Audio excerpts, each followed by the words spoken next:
एक दिन श्री कृष्ण और अर्जुन बातें करते हुए महल से दूर निकल गए।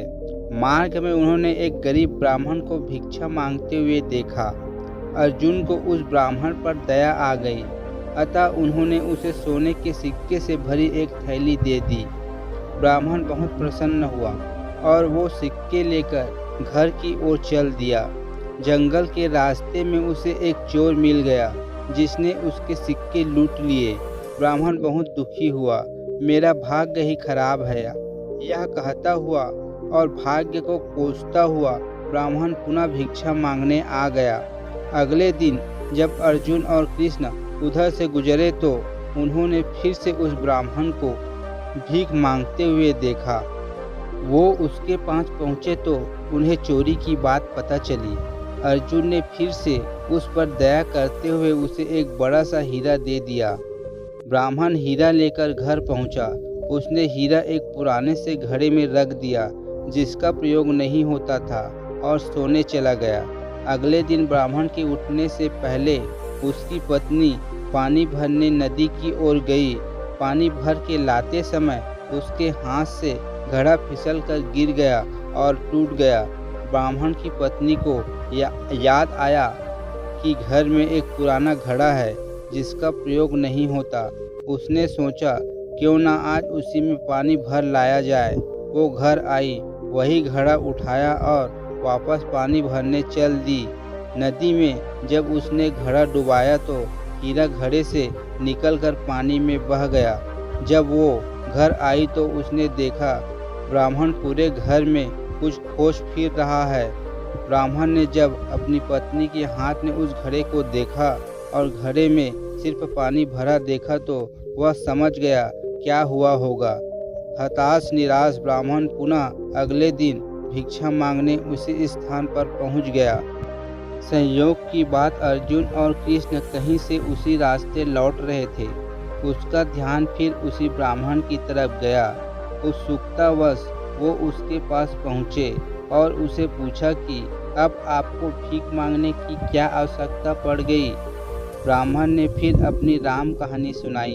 उसकी दुर्भाग्यपूर्ण कहानी सुनकर अर्जुन श्री कृष्ण से बोले, इस आदमी की किस्मत में सुख समृद्धि लिखी ही नहीं है। मुझे नहीं लगता अब मैं और इसकी मदद कर पाऊंगा। श्री कृष्ण कुछ बोले नहीं, बस उन्होंने उस ब्राह्मण को 2 पैसे दिए। ब्राह्मण ने वो पैसे लिए और घर चला गया। ब्राह्मण के जाने के बाद अर्जुन बोले, जब मेरे इतने सोना हीरा देने के बाद भी उसका भला नहीं हुआ तो आपके दिए 2 पैसे से उसका क्या भला होगा। श्री कृष्ण मुस्कुराए और बोले, देखते हैं क्या होता है। ब्राह्मण अपने भाग्य को कोसता हुआ घर जा रहा था। रास्ते में उसने एक मछुआरे को देखा जो कि एक ताजी बड़ी मछली पकड़कर ले जा रहा था। मछली उसके जाल में तड़प रही थी और छूटने के लिए प्रयास कर रही थी। ब्राह्मण को उस मछली को देखकर उस पर दया आ गई। उसने सोचा, इस 2 पैसे में मेरा क्या भला होगा, क्यों न इससे इस मछली के प्राण ही बचा लिया जाए। ब्राह्मण ने वह मछली खरीद ली और उसे पुनः नदी में डालने चल पड़ा। उस ब्राह्मण ने मछली को नदी में डालने से पहले देखा कि मछली के मुंह में कोई बड़ी वस्तु अटकी हुई थी, जिसकी वजह से वो सांस नहीं ले पा रही थी। जब उसने मछली का मुंह खोलकर वह बाहर निकाला तो वही बड़ा हीरा निकला जो उसे अर्जुन ने दिया था। ब्राह्मण हीरा पाकर खुशी से चिल्ला पड़ा, देखो देखो, मिल गया, मिल गया, आखिर मुझे मिल ही गया। वहाँ से थोड़ी ही दूरी पर वही चोर जा रहा था जिसने ब्राह्मण के सिक्के चुराए थे। उसने जब यह आवाज़ सुनी और ब्राह्मण को नदी की तरफ से आते हुए देखा तो चोर डर गया। चोर ने उसे देखकर पहचान लिया था कि यह वही व्यक्ति है जिसके सिक्के उसने चुराए थे। ब्राह्मण के चिल्लाने की आवाज़ सुनकर उसे लगा कि ब्राह्मण ने उसे पहचान लिया है और अब वो उसे पकड़वाकर सजा दिलवाएगा। चोर ने ब्राह्मण के पैर पकड़ लिए और बोला, अरे भाई, मुझे माफ़ कर दो, अपने सिक्के ले लो, पर मुझे सज़ा मत दिलवाना। मुझसे बड़ी गलती हो गई। ब्राह्मण क्या बोलता, पर वो सारा माजरा समझ गया। उसने चोर को माफ़ कर दिया और अपने सिक्के लिए खुशी से मग्न अपने घर चला गया। अगले दिन ब्राह्मण सीधे अर्जुन के पास पहुंचा और उसे सारी बात बताई।